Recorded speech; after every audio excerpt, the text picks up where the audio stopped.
안녕하세요. 프리무리의 김보경입니다. 장마가 시작돼서 지금 밖에 비가 굉장히 많이 와요. 치맛자락이 다 젖었는데 그래도 여러분들 만나는 기쁨으로 가볍게 달려왔습니다. 오늘 제가 준비한 책은요, 여러분들이 많이 좋아하는 소설가 김영하 씨가 쓴 산문집입니다. 이 산문집은 보다, 듣다, 말하다 이 세 시리즈로 되어 있는 산문집이고요. 문학동네에서 펴냈습니다.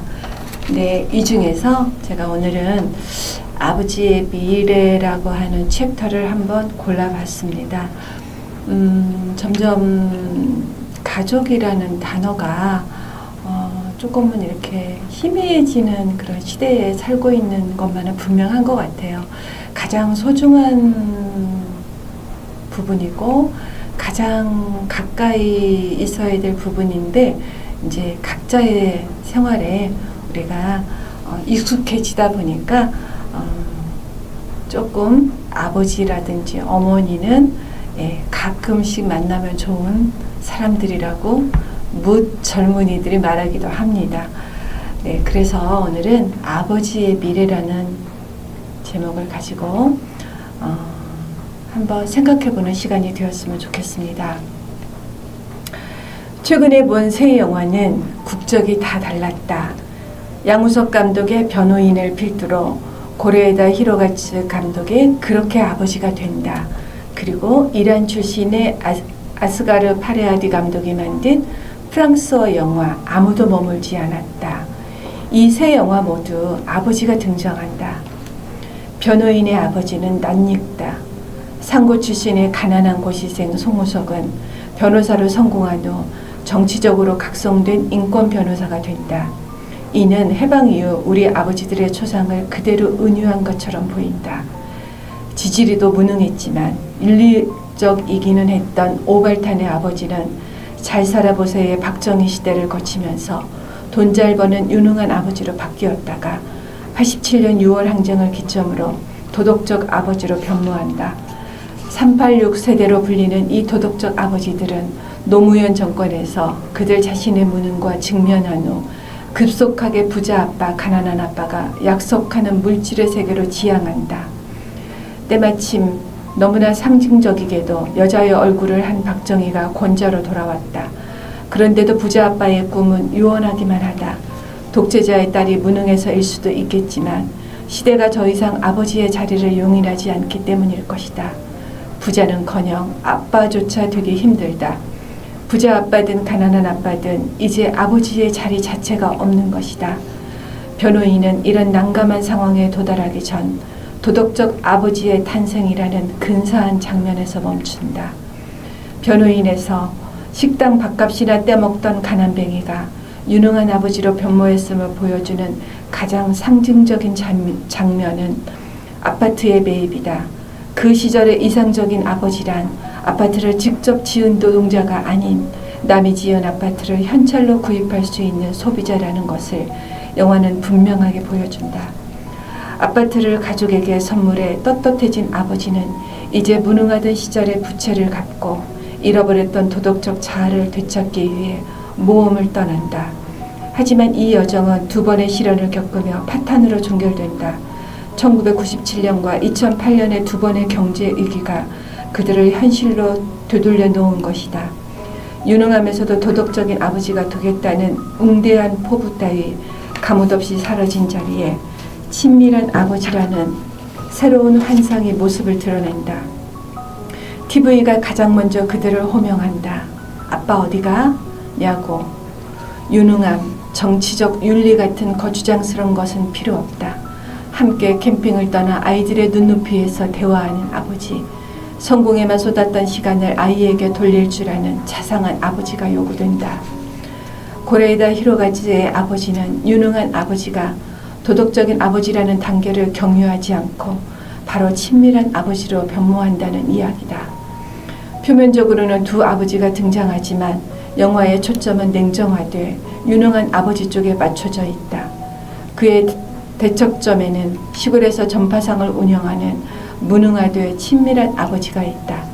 잘생기고 유능한 부자 아빠는 도쿄 도심 재개발 프로젝트 같은 거창한 일에서 벌어들인 돈으로 도심의 전망 좋은 고층 아파트에 산다. 영화에서 주어진 정보들로 짐작해 보건대 그는 아마도 송우섭처럼 온전히 자기 힘만으로 그 아파트를 샀을 것이다. 그런 그에게 위기가 찾아온다. 어쩐지 마음에 들지 않았던, 자기를 안 닮은 것만 같던 어린 아들이 남의 아이였음을 알게 된다는 사건, 즉 아이를 남에게 빼앗길 수도 있는 사건을 계기로 그는 자기에게 부족했던 것이 무엇인가를 깨닫게 된다. 비록 많은 시간을 함께하지는 못했어도 좋은 아버지였다고 자부합니다. 라고 말하는 남자에게 전파상 주인은 일갈한다. 무슨 소리야? 아이에겐 함께 보내는 시간이 가장 중요하다고. 치밀하고 섬세한 연출과 배우들의 호연에도 불구하고 고레에다 히로가즈의 아버지상은 별로 현실감 없이 다소 성급한 윤리적 선언처럼 다가온다. 그 이유는 아마도 이 영화가 도시 시골, 외동이 다둥이, 전업주부 워킹맘, 유능 무능, 냉정 친밀의 이양 대립항들 위에 구축되어 있기 때문일 것이다. 이양 대립은 문제를 명쾌하게 보여준다는 점에서 편리한 장치이지만 언제나 그렇듯이 현실은 이양 대립 사이 어딘가에서 부유한다. 현대의 가족들은 전선이 분명하게 그어진 정규전이 아니라 사방에서 총알이 날아오는 시가전을 치르고 있다. 뉴로맨서의 작가 윌리엄 깁스는 언젠가 이런 말을 남겼다. 미래는 이미 도착해 있다. 지역적으로 불균등하게 배분되었을 뿐. 그의 말대로 어떤 미래는 이미 실리콘밸리에 도착해 있다. 거기서는 구글이 제작한 무인 자동차가 시내를 질주하고 있다. 어떤 나라의 어떤 미래는 이미 서울에 도착해 있을지도 모른다. 우리는 내가 타려는 버스가 몇 분 후에 정류장에 도착할지를 미리 아는 나라에 살고 있다. 어떤 면에서만 본다면 서울이 뉴욕의 미래일 수 있다. 그렇다면 한국 가족의 미래는 어디에 도착해 있을까? 자주선거한 상고 출신의 변호사가 자기가 지은 아파트를 현찰로 사는 시대가 다시 돌아올까? 아닐 것이다. 친밀감까지 정착한 성숙한 부자 아빠가 한국 가족의 미래일까? 환상적이지만 현실성은 적어 보인다. 그보다는 다양한 형태의 결합에서 탄생한 구성원들이 닥쳐오는 갖가지 윤리적 딜레마를 힘겹게 풀어가면서 살아가는 아무도 머물지 않았다 속 가족의 모습이 아마 우리가 미국에 경험하게 될 가족상과 가장 유사하지 않을까 싶다. 이런 느슨하고 어지러운 가족관계에서는 영화 속 아메드와 같은 태도가 바람직할 것이다.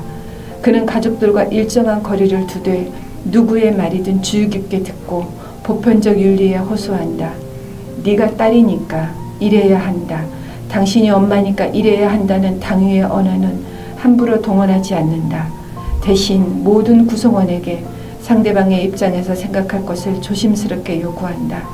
가족과 타인을 가르는 기준이 급속히 희미해지는 시대, 그런 아버지가 미래다. 네, 김영하 소설가가 세 편의 영화를 보고 나서 자기 나름대로의 미래의 아빠에 대한 자기의 생각을 펼쳐놓은 산문이라고 생각하면 될 것 같습니다. 이분이 말한 그렇다면 한국 가족의 미래는 어디에 도착해 있을까?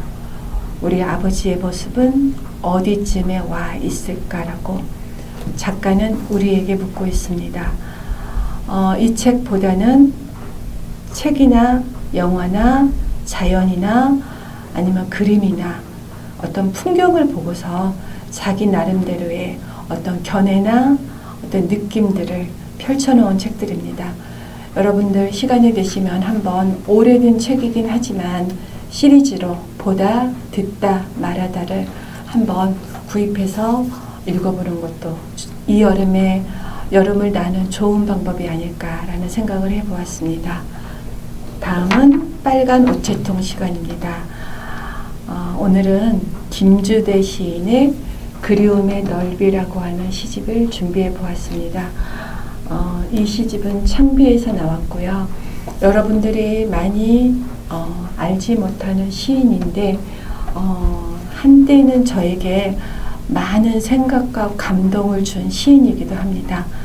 가난하지만 솔직 담백하고 사람의 삶이 어떤 그리움의 넓이를 가지고 살아가는지를 펼쳐보인 좋은 시들이 참 많은 시집입니다.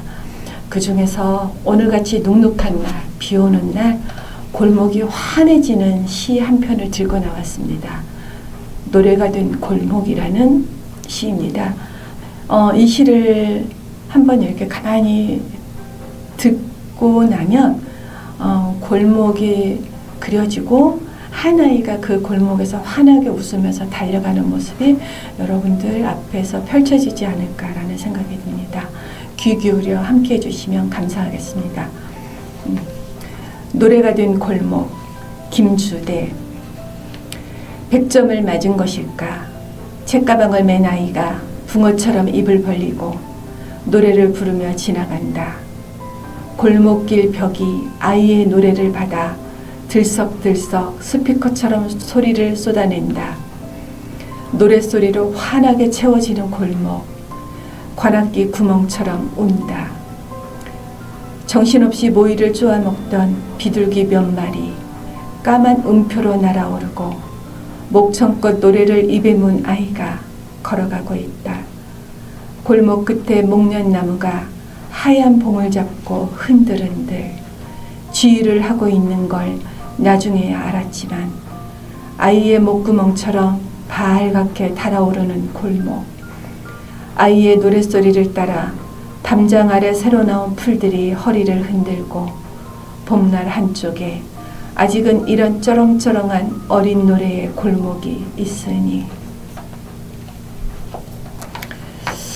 이제는 골목이라는 단어도 조금은 낯선 단어가 아닌가 싶습니다. 오래전에는 참 정겹고 친근한 단어였고요. 골목길에 대한 추억과 이야기가 참 많이 펼쳐지기도 했던 시대에 살았는데 근래에는 너무 대로들이 많다 보니 골목이 조금은 아쉬운 어떤 그런 단어로 남지 않았나라는 생각이 들었습니다. 장마가 길지 짧을지는 잘 모르겠지만 비 오는 가운데서는 마음도 적기 쉽습니다. 몸은 좀 눅눅하지만 마음은 뽀송뽀송한 그런 계절이 되었으면 좋겠습니다. 7월에 더 뜨거운 열기 속에서 여러분들 찾아뵙도록 하겠습니다. 감사합니다. 프레미리의 김보경이었습니다.